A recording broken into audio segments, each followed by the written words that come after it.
the top 10 horsemen won. This is exactly what happened. This is what happened exactly. Screen the experts. This is exactly what happens in a dog show, but it happens in a scale that is so weak.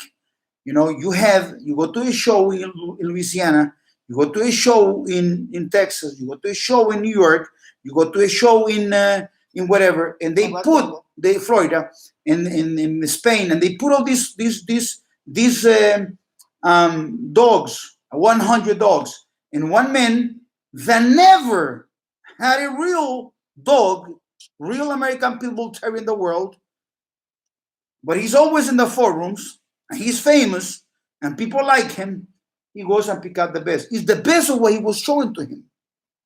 So in the breed, the standard is what affects. They don't know what the standard is. The breed is so weak. The breed doesn't have excellence. The breed does not have excellence. My dogs have excellence. The rest of the people don't have excellence.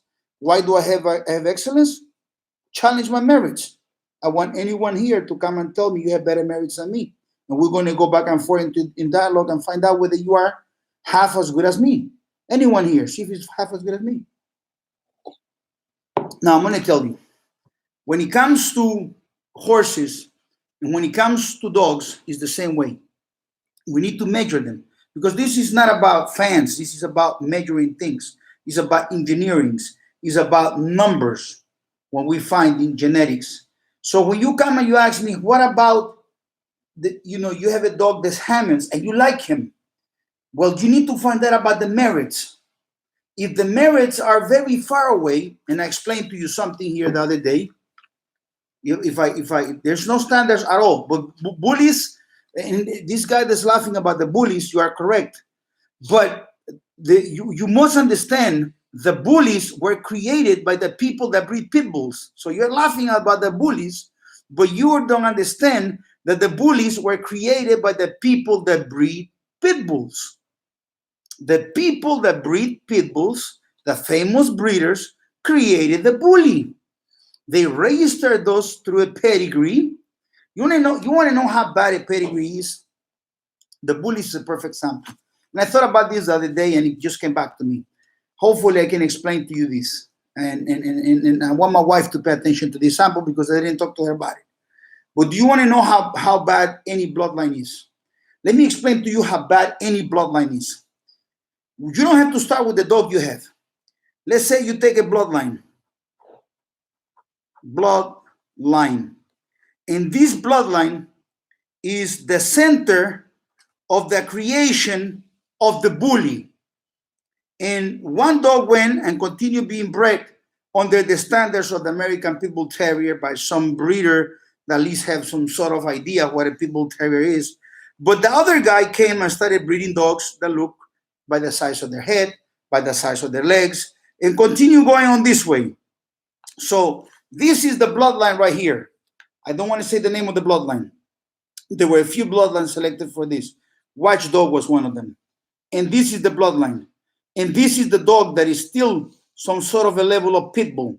Not the one that you can give me, but to you breeders, to you dog owners, to you dog fanciers, not to the dogmen, to the people, to you guys that call yourselves dogmen, this dog was a pit bull. And this dog right here, he was a son of a dog that was registered by anyone you want, UKC, whatever, registered, okay? And he was a pure paper American Pit Bull Terrier. And this dog had two grandparents, okay? That's a pedigree. Two grandparents that were pure pit bulls. And then 9 generations later, is pure American Pit Bull Terrier. Pay attention. You guys here in the university with Chico Lopez. This is a pure pit bull. 9 generations later, all these pit bulls here created this dog. And these two dogs had sex and created this dog. And these two dogs had sex and created this dog. And these two dogs had sex and created this dog. Right? Created that dog. And this dog belongs to this bloodline, which is an scattered bloodline of a bunch of mud pit bulls. This was a Blue Ribbon, this was a Champion, Cubs, whatever, blah, blah, blah. And so this dog right here had a puppy, and this puppy went to continue to be a pedigree like this. And this puppy that came here went to the hands of this cholo, and this guy started breeding them by the size of the head and created a bully.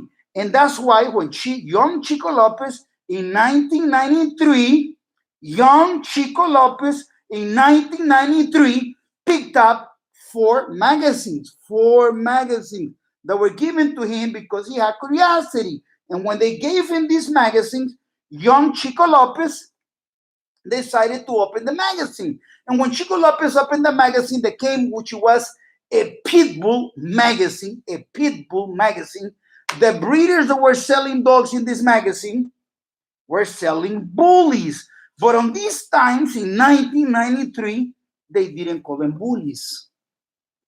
You are too young if you didn't know this. See this little gray hair here and here?